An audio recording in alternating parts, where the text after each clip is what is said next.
Hey everybody.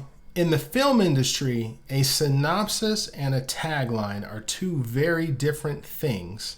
And today I'm going to talk about the difference and why that is important. My name is Michael Fair from filmfestivalcircuit.com. I have been a film festival director since 2008.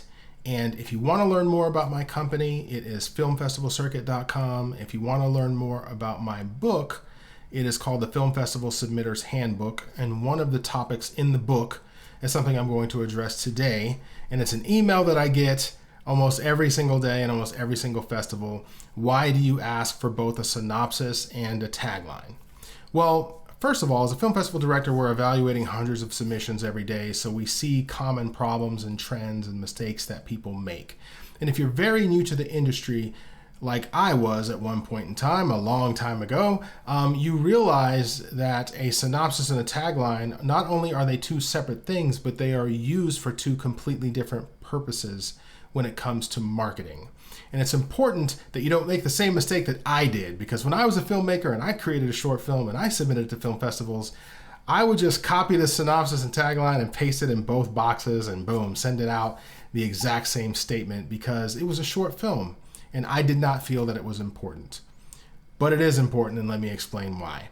A tagline is usually just a one-sentence hook that attempts to make the reader gain a little bit of interest in that film or screenplay that you are presenting. One sentence, okay? Those two fingers. One sentence, all right? And the synopsis is more of a brief explanation that is less than 100 words that goes further to hook the viewer or hook the reader into understanding what your film or screenplay is about, and also indicates the genre that your film or screenplay belongs to and does not give away the ending. Okay, that's very important. If you want to write a great synopsis, make sure that you don't give away the ending and you make sure you let people know what genre it is. Well, with filmmakers, a lot of times they're doing what I was doing 15 years ago, is copying and pasting every single time the tagline synopsis, no big deal. Let me read for you the Warner Brothers synopsis for a film called The Matrix so I can demonstrate with this example what I am talking about, okay? So in The Matrix, I'm reading from my screen here, when a beautiful stranger leads computer hacker Neo to a forbidden underworld, he discovers the shocking truth. The life he knows is the elaborate deception of an evil cyber intelligence. So you notice from that, you've got you're establishing who the protagonist is, you're establishing who the antagonist is, and then you're also giving it this idea that it's in the sci-fi genre, okay? Usually it's 100 words or less. I have people that submit films and screenplays to me that give me 1,000+ words. It takes me almost 10 minutes to read. That is not a synopsis. That may be called a long synopsis, so to speak, if someone really wants to know from A to Z what your film or screenplay is all about.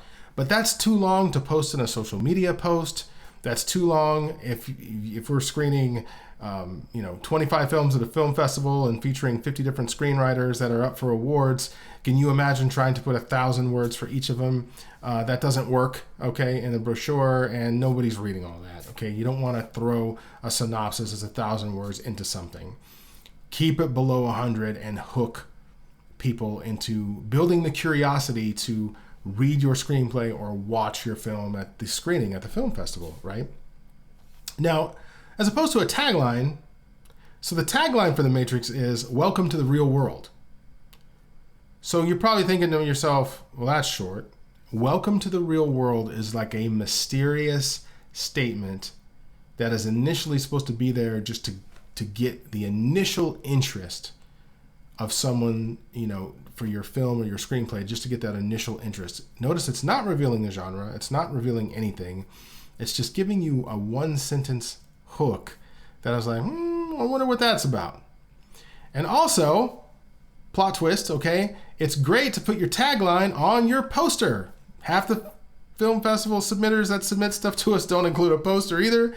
That is another video and why that is important, but let's just stick to this. A tagline is that one sentence. I'll give you another one. Ferris Bueller's Day Off is one man's mission to take it easy, right?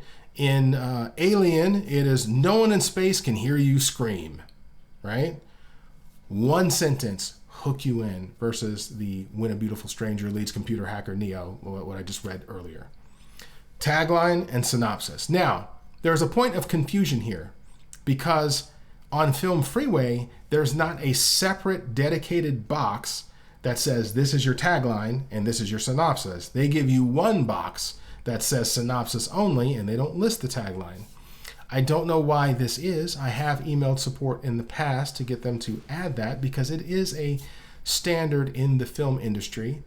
Some really smart filmmakers and screenwriters will actually type the word tagline and add the tagline and have a space and then synopsis and put their entire synopsis, and they'll paste that into Film Freeway in the synopsis box, which is a workaround.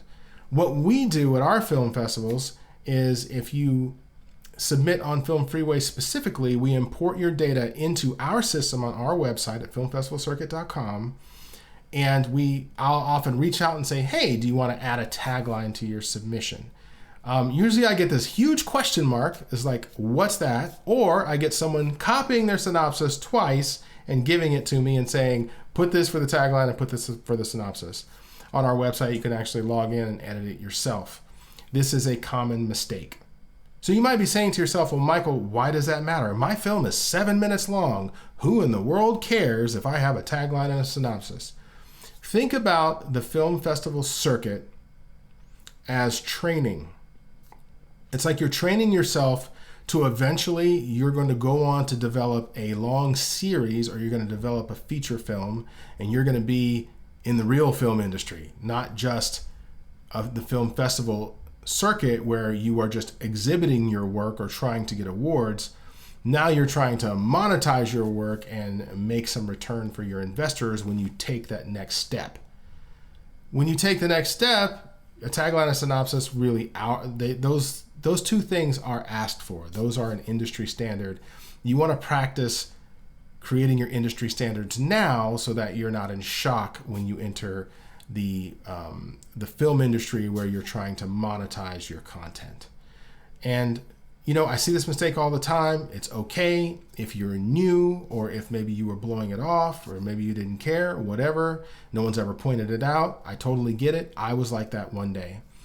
When we create a scorecard for your film or screenplay, one of the sections that counts 1/5 of your score is a marketing scorecard, and we ask for all the things that would go into the common press kit for a film in the film industry. Your tagline, your synopsis, your writer statement or your director statement, as well as your poster and your trailer and many of those other things that we ask for. But I wanted to focus on this one in this video. Please take it seriously. And I have written an article about this. I have written an entire chapter in my book, the Film Festival Submitters Handbook, about this. Probably a useful tool if you're going into this for the first time, you're green, you don't really know that much about the industry. The Film Festival Submitters Handbook is available on Amazon, and it'll be the best $10 you ever spent, just to make sure that you are checking all the boxes before you put yourself out there on the film festival circuit. I hope this video was helpful. Have a great day.